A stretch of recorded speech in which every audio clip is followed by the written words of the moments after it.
สวัสดีจ้าสวัสดีท่านผู้ชมทุกท่านนี่เป็นผลการออกวันหวยฮานอยปกติประจำวันที่29กรกฎาคม2569รางวัลเลข2ตัวรางเลขที่ออก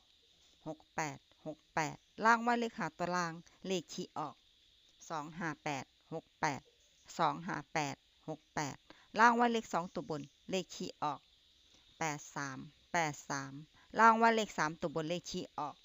983 983รางวัลเลข5ตัวเลขที่ออก39983 39983นี่ก็เป็นผลออกวันหวยฮานอย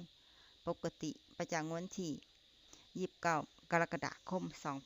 2569ขอให้โชคดีมีชัยถูกหวยฮานอยปกติได้รับเงินกันทุกคนนะจ๊ะฝากไว้ในได้จากSubscribeกดติดตามและเป็นกำลังใจขอขอบคุณทุกท่านที่เข้ามารับชมและรับฟังแล้วมาพบกันใหม่ในผลการออกหวยฮานอยในเวลา 19:30 นาทีในฮานอย VIP สำหรับครั้งนี้ขอบคุณและสวัสดีจ้า